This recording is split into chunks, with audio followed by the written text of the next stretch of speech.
Anda kembali bersama kami di Selamat Pagi Indonesia. Pemirsa, membicarakan tentang Islam tentu tak bisa lepas dari negeri Islam di Mekah, Aceh. Letaknya di ujung barat Indonesia menjadikan Aceh sebagai pintu masuk jalur perdagangan dari luar ke Nusantara.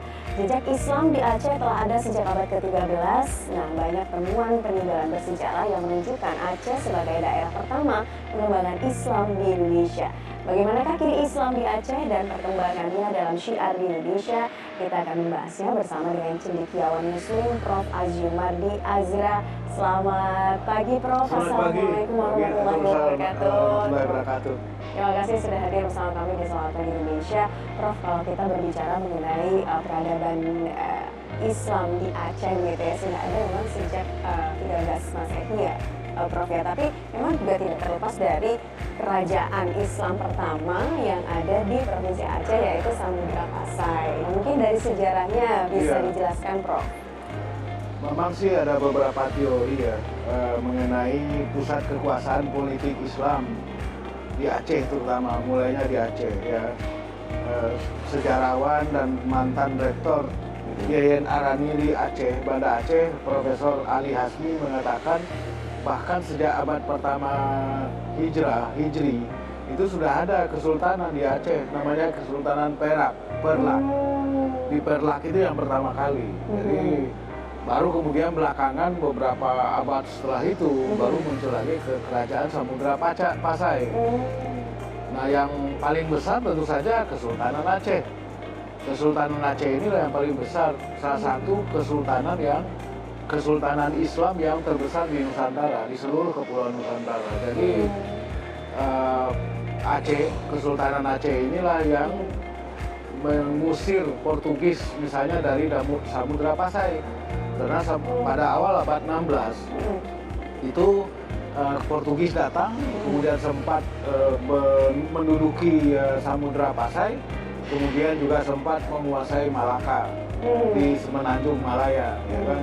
Nah, jadi Aceh lah yang membebaskan Samudra Pasai dari penjajahan Portugis. Jadi pada waktu itu Provinsi Aceh juga menjadi benteng dari para penjajah-penjajah Eropa ini ya, awalnya utamanya di Aceh dulu agar tidak ke daerah-daerah lain ya, Prof? Ya, jadi kekuatan militer Aceh itu kuat sekali ya, sejak termasuk bukan hanya kaum laki-lakinya yang ikut perang, tapi juga yang perempuan. Laksamana Malahayati yang 2 tahun lalu mendapat penghargaan sebagai pahlawan nasional. Jadi Aceh itu memang kuat sekali ya, terutama puncaknya itu adalah pada masa Sultan Iskandar Muda dan Sultan Iskandar Sani.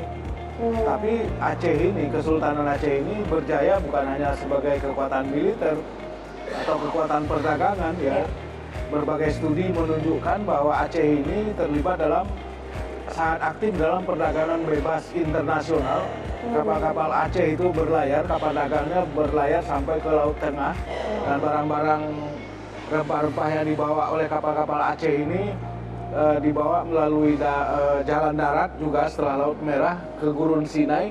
Dari situlah kemudian sampai ke Italia, ke Venesia. Jadi banyak sekali dokumen-dokumen yang ada di Italia yang menunjukkan pelayaran yang datang dari Nusantara, khususnya termasuk dari Aceh, untuk membawa barang-barang rempah-rempah yang ada di Nusantara ini ke Eropa begitu. Jadi sangat kuat ya, Prof, ya, bagi peradaban Nusantara. Sangat kuat. Tapi yang lebih dari itu, selain militer dan perdagangan, adalah Aceh sebagai pusat intelektualisme Islam yang pertama. Banyak orang Muslim Indonesia tidak begitu tahu mengenai peran Aceh ini sebagai pusat intelektualisme Islam yang pertama di Nusantara ini. Dimulai dengan kemunculan dan bukan muncul tapi juga berjayanya tokoh-tokoh pemikir Muslim, intelektual Muslim, mulai dari misalnya Hamzah Fansuri. Hamzah Fansuri, kemudian muridnya, penerusnya Samsudin Sumatrani.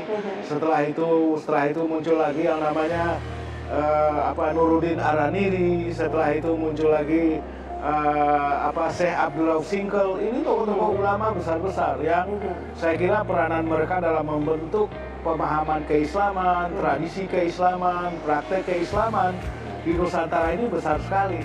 Nah, jadi oleh karena itu Aceh ini nggak bisa kita lupakan. Jadi kalau misalnya kita merayakan Aceh sekarang ini, ya kita perlu merayakan Aceh pertamanya tadi sebagai kekuatan dagang, kekuatan militer, tapi juga sebagai kekuatan intelektual, ya kan?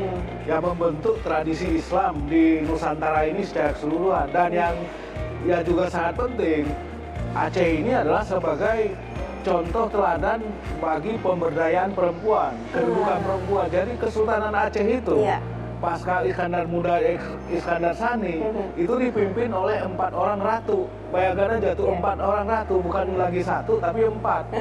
Jadi Aceh ini menunjukkan contoh kepada kita, Indonesia ini, dan juga kepada dunia bahwa kaum perempuan itu bisa menjadi pemimpin, bisa menjadi raja, bisa menjadi ratu, bisa memimpin negara. Baik, Prof, tahan dulu. Ini sangat menarik ya, karena sudah mencapai kaum perempuan, di mana ada kaum intelektualitas yang tadi kita bahas mengenai arti penting dari peradaban Islam di Aceh. Pemirsa, kami akan membahasnya usai jeda pariwara berikut ini. Tetap bersama kami di Selamat Pagi Indonesia.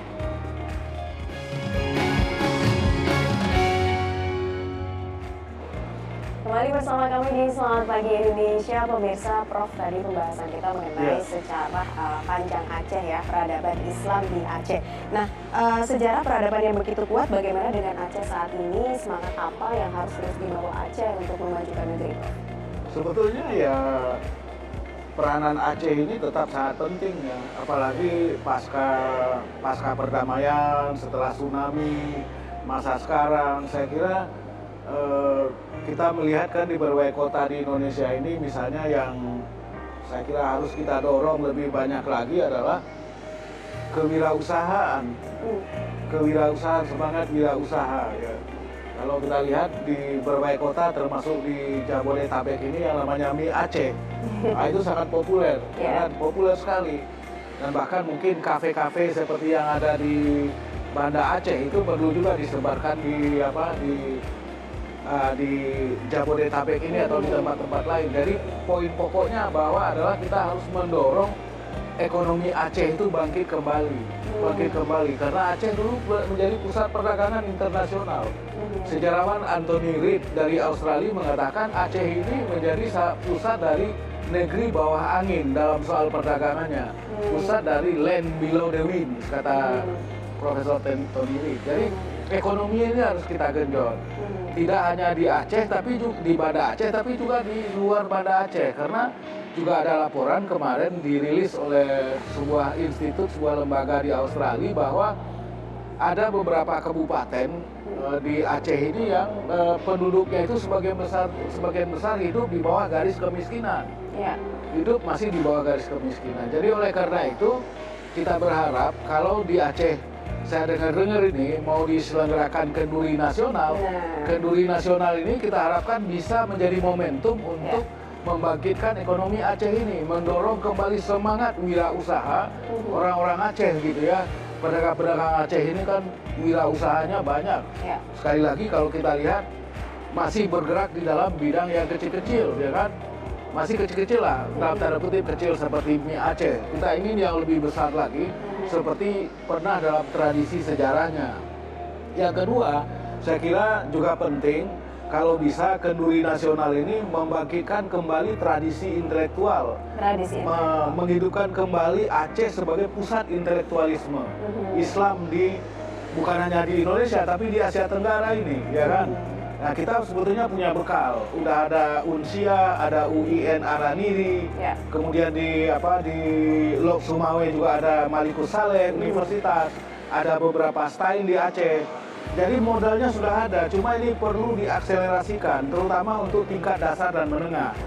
Apalagi pendidikan yang berorientasi pada keislaman. Jadi kalau Aceh disebut sebagai Serambi Mekah, maka lembaga pendidikan tradisional di Aceh itu harus didorong, dihidupkan kembali, dimodernisasi. Dalam hal ini adalah Dayah. Dayah itu adalah kekuatan keislaman di Aceh, kekuatan pendidikan di Aceh yang pernah mengalami kemerosotan dan sekarang ini berusaha bangkit, tetapi belum sampai pada tingkat yang kita harapkan. Jadi oleh karena itu kita harapkan berlangsungnya nanti kenduri nasional di Banda Aceh ini itu bisa mendorong kebangkitan kembali, revitalisasi kembali Aceh sebagai pusat pendidikan Islam, Center of Islamic Learning. Saya pernah nulis buku diterbitkan oleh Pusat Dewan Bahasa dan Pustaka di Kuala Lumpur. Itu menyebut Aceh itu sebagai salah satu atau pusat pendidikan Islam yang paling tua di Nusantara ini, yang kemudian pada gilirannya menghasilkan intelektualisme Islam itu. Jadi ini yang harus kita dorong, sumber pengembangan, peningkatan sumber daya manusia di Aceh ini, terutama pada tingkat dasar dan menengah. Kalau tingkat perguruan tingginya itu sudah lumayan baik lah. Ya, gitu. jadi ini juga yang menjadi PR bersama ya bagi Ini generasi PR kita milenial juga bersama. saat ini ya, Iya, untuk meningkatkan sektor-sektor yang tadi Prof katakan. Iya. Prof Azumardi Arsa, terima kasih sudah bergabung Terima bersama kasih. kami di Selamat Pagi Indonesia. Dan pemirsa, demikian perbincangan kami di Selamat Pagi Indonesia. Nanti kami masih akan kembali dengan sejumlah informasi menarik lainnya untuk Anda. Tetap bersama kami.